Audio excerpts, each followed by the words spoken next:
Injil Matius pasal yang ke-18 ayat 15 sampai ayat 20. Silakan. Tentang menasihati sesama saudara. Apabila saudaramu berbuat dosa, tegurlah dia di bawah 4 mata.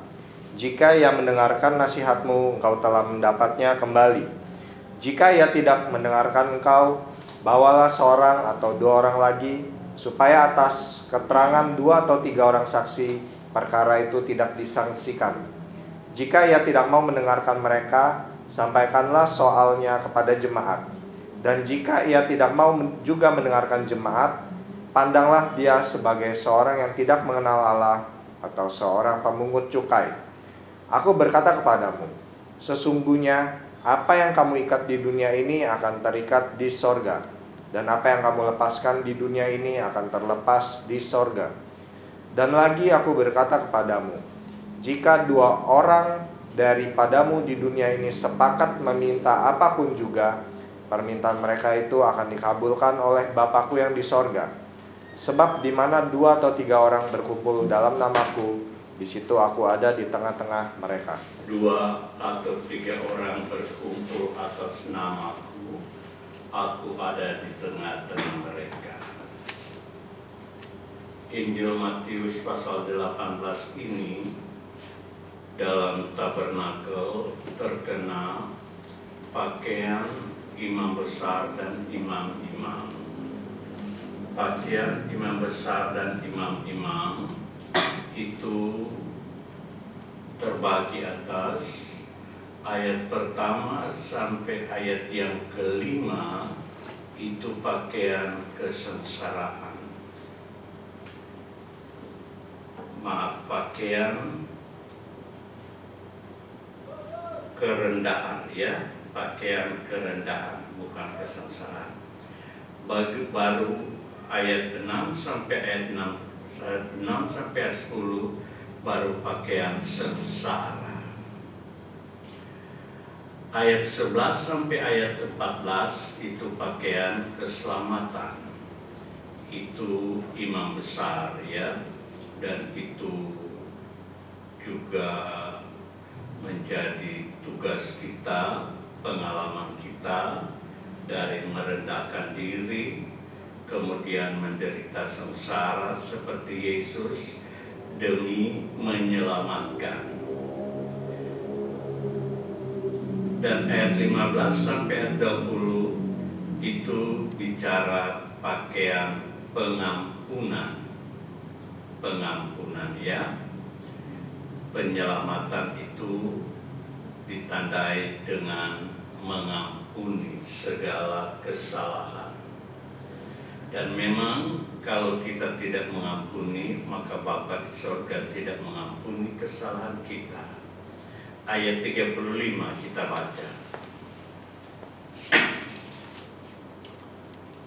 Maka Bapa-Ku yang di sorga akan berbuat demikian juga terhadap kamu, apabila kamu masing-masing tidak mengampuni saudaramu dengan segenap hatimu. Tidak mengampuni saudara dengan segenap hati, maka Bapa di sorga tidak mengampuni kesalahan kita. Sebaliknya, kalau kita mengampuni kesalahan orang lain, maka Bapa di sorga juga mengampuni kesalahan kita. Injil Matius pasal 6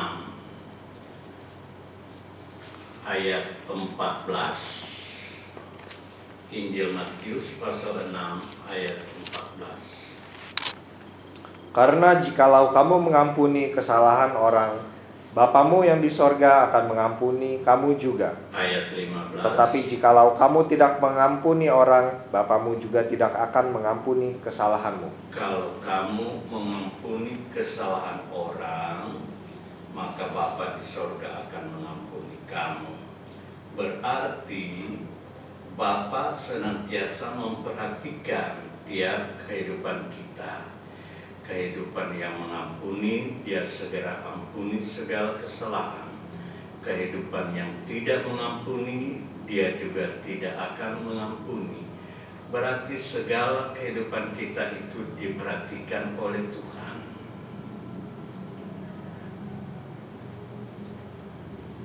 Pada pengampunan dikatakan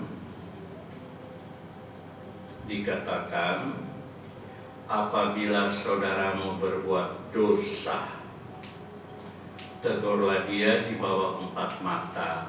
Jika ia mendengarkan nasihatmu, engkau telah mendapatnya kembali. Apabila saudaramu berbuat dosa, berbuat dosa.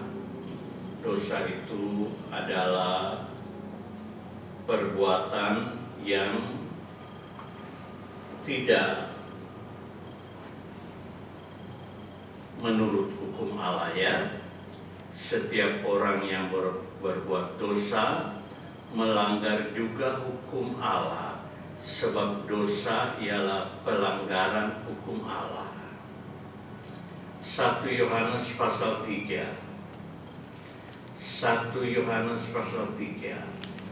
ayat yang keempat.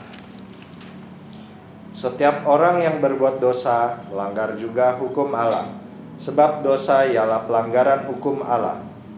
Dosa ialah pelanggaran hukum Allah. Ayat 5. Dan kamu tahu bahwa ia telah menyatakan dirinya supaya ia menghapus segala dosa, dan di dalam dia tidak ada dosa. Itu sebabnya dia menyatakan dirinya supaya ia menghapus segala dosa. Sebab itu dia mengajarkan kepada kita untuk supaya kita juga mengampuni saudara kita, supaya saudara kita itu tidak tinggal di dalam dosa, Ayat 6. Karena itu setiap orang yang tetap berada di dalam dia tidak berbuat dosa lagi. Setiap orang yang tetap berbuat dosa tidak melihat dan tidak mengenal dia. Iya, setiap orang yang berbuat dosa tidak melihat dan tidak mengenal dia, berarti orang itu buta, Kalau saudaramu bersalah, berbuat dosa, artinya melanggar hukum Allah, maka saudara itu ditegur di bawah 4 mata. Jika ia mendengarkan nasihatmu, engkau telah mendapatnya kembali. Itu salah satu tugas yang Tuhan percayakan kepada kita, yaitu penyelamatan. Penyelamatan. Sebab kalau dia tidak menerima nasihat kita, maka sudah tentu dia bukan menerima keselamatan, tetapi dia menerima hukuman, sebab dia tetap dalam dosa. Bahkan Tuhan memberi kesempatan sampai 3 kali. Yang pertama, tegur dalam 4 mata. Yang kedua, bawa seorang atau 2 orang, 2 atau 3 saksi. Sebab dengan ada saksi, maka hal-hal itu, perkara itu bisa tidak disangsikan lagi, 2 atau 3 orang saksi. Itu pertama di bawah 4 mata. Kedua, dengan saksi 2 atau 3 orang, berarti 6 mata, 3 pasang mata, jadi lebih banyak lagi. Kalau toh dia juga tidak menerima, ia tidak mau mendengarkan saksi-saksi itu, sampaikan itu kepada jemaat. Jemaat itu artinya banyak mata yang melihat, banyak mata yang menyaksikan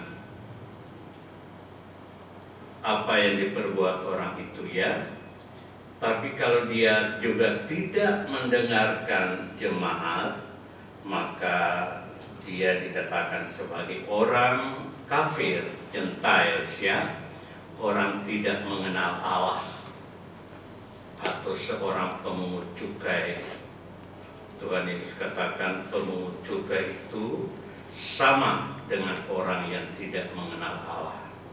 Dan orang yang tidak mau dinasihati, ditegur sesuai firman untuk kehidupannya itu diampuni, maka orang itu dikatakan dia menjadi seperti orang kafir, tidak mengenal Allah, Gentiles, dan seperti pemungut cukai. Ya, aku berkata kepadamu, kata Tuhan, sesungguhnya apa yang kamu ikat di dunia ini akan terikat di sorga, dan apa yang kamu lepaskan di dunia ini akan terlepas di sorga. Itu artinya kalau seseorang itu menerima teguran kita, maka kita mendapatkan dia kembali. Menerima teguran dari saksi-saksi, kita mendapatkan dia kembali. Menerima teguran dari jemaat, berarti orang itu masuk di dalam tubuh Kristus, dalam jemaat Tuhan. Tapi sebaliknya kalau tidak, maka dia terlepas dari penyelamatan. Itu artinya terlepas juga dari sorga. Ya, aku berkata kepadamu, dan lagi aku berkata kepadamu, jika dua orang daripadamu ini di dunia ini sepakat menerima apapun juga, permintaan mereka itu akan dikabulkan oleh Bapa yang di sorga. Jadi dalam doa itu harus sehati, ya. Iya. Dengan demikian ada yang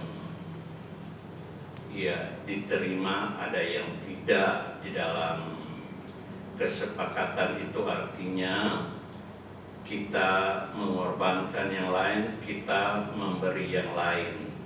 Jadi saling mengingatkan supaya menjadi sehati, ya, tidak menjadi beberapa kehendak atau keinginan, tapi menjadi satu. Sebab di mana 2 atau 3 orang berkumpul atas nama dalam namaku, di situ aku ada di tengah-tengah mereka. Ini yang sering kali kurang diperhatikan oleh sidang jemaat, ya. Seringkali sidang jemaat itu tidak menyadari saat dia berkumpul itu berkumpul dalam nama Tuhan, itu Tuhan hadir. Artinya Tuhan lewat Roh Kudus-Nya menyertai kita. Dan kalau ada perkara-perkara yang sesuai dengan firman-Nya, seperti kita menegur dan orang yang ditegur menerima, maka orang itu diselamatkan, ya. Tuhan memberkati kita.